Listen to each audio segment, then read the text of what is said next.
This is Susan Sun Nunamaker with sunisthefuture.net here in the hall and of the exhibit hall of the Solar Power International 2012 in Orange County Convention Center, Orlando, Florida. We have run into Shelvin, very fortunately, because of this is not previously planned, but we have run into a wonderful group of people that Shelvin has introduced us to. And here we have Shelvin, Aaron, and Reginald. Tell us a little bit about what your group is doing here. Well, I'll let... All three of you. Okay, all right, I can go first. Okay. My name is Aaron Karnell. I'm with the State Department. I'm the commercial officer at the U.S. Embassy in Botswana. And you might wonder why the U.S. government would be involved in facilitating an African delegation. Mm-hmm. And the reason is pretty simple. It's a win-win for everyone. Both. Yes. So the Africans are interested in learning more about the latest U.S. solar products. They have certainly plenty of sunshine. That's right. That's right. And exports are driving, at least in part, the solar industry. And I think exports are going to be very important to the growth of the industry. And Africa is a wide open market. Oh, yes. African governments are buying solar components for big projects. You have private sector folks like the people in our delegation are also looking to buy, and so it's a win-win for both sides. And I think the Americans are really interested in the African market because they see the potential, but they often don't know anybody from Africa, haven't done business there before, and so if we help bring delegations over, then they meet the partners, and these are real business people who are serious about what they do. Temuka is in our group. He's from South Africa. He's working on a 30 megawatt solar project that he contract with the South African government, and he's looking to buy, and he's got other projects in the pipeline. And so this is a real opportunity, I think, for American producers. Yes, a good time to but collaborate. But often they just sort of lack partners and don't really know the countries and the market, and it's great for them to get to know these people. So that's why the U.S. government is involved in sort of promoting the exports and helping support the domestic solar industry. As a matter of fact, I was just mentioning to Reginald that Sundays Future team at Kiva, which is a microfinance institute, actually has helped some entrepreneurs within the Tanzania communities to actually from another company in a different continent, Australia, to establish solar lighting businesses in Tanzania. So we can see this is a world collaborative effort here.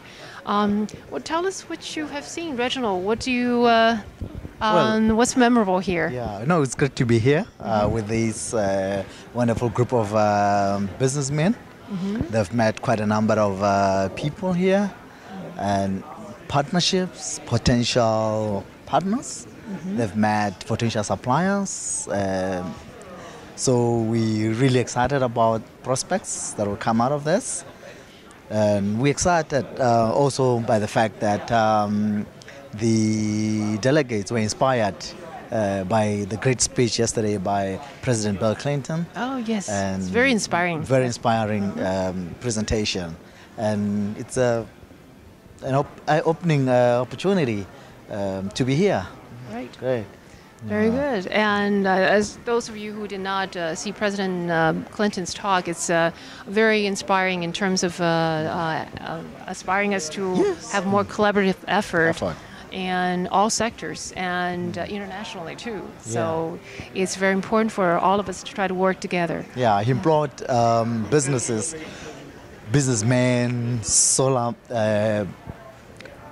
partners to continue moving on until they reach the a good place for everyone, right? a flipping point. Yes. Very good. Exactly. Until they're successful. Really glad to see the government's taking a great effort in trying to kind of be a catalyst in this. Exactly.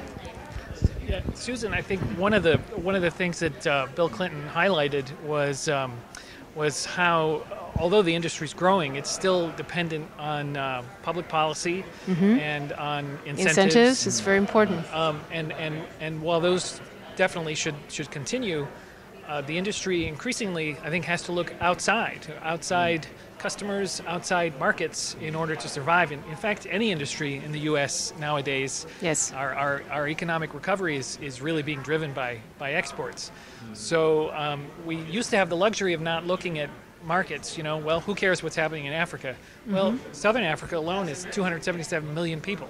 That's a big market. It is a big market, and while not everybody is ready to buy a residential solar system, governments are certainly buying, and there are certain military, yes, and there are certain segments of the population that are buying, and so these markets are really unexplored and wide open, and I wish we were seeing more Africans here. Unfortunately, I think we're the only African delegation. So I hope that next year there'll be even more, so that these connections can be made. Oh, that would be wonderful. We have to encourage a lot of suppliers and business people to think in this direction also.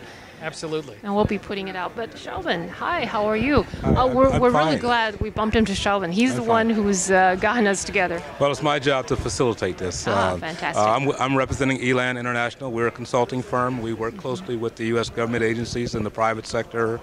Our firm is headed up by Phyllis Jones. She's a former IBM executive and an expert at technology transfer to emerging markets. And she served as a U.S. trade representative in the Clinton administration. So this is how we connect with all of this. And Africa is the market of the future, market of the present, really. Yes. We're talking about almost 1 billion people. Most African countries, 50 to 80% of the population live in rural areas. They're not connected to the grid. Not the grid, yes. That's a big part. It's a sunshine continent, and so solar is a perfect fit for developing energy and power solutions for the continent. And so we're happy to be here. This is the first official delegation from the continent. We represent 5 countries in Southern Africa. We have South Africa, we have Namibia, we have Botswana, we have Mozambique, and Zambia. So it's an excellent opportunity. We've connected with the right people. We have partnerships in the pipeline for different people, so we're really excited to be here. This is a fantastic event. Oh, we're really glad to have run into all of you. But also, Aaron, I have one question. That is it possible for us to look toward the direction of what's already been implemented in some of the other countries, such as Germany and here in Hawaii, and also in Gainesville, Florida? And I think there's a lot of learning opportunities from all these locations. Well, there definitely is, and in terms of incentives also. That's right. So South Africa, in particular, has adopted a feed-in tariff system, and Namibia, and I think over 66, probably even more countries nowadays have implemented it. Botswana is in the process of adopting a feed-in tariff system, and we think when that comes online, it'll catalyze a growth in the industry.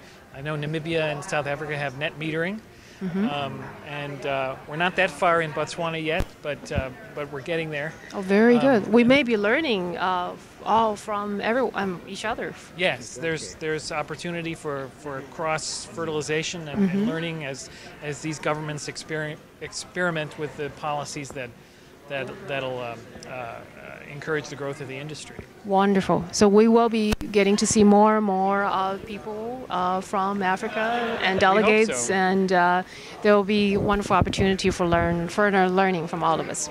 Okay, thank you very much. Really appreciate this. You have a good day. And signing off, Susan Sun Nunamaker with sunisthefuture.net.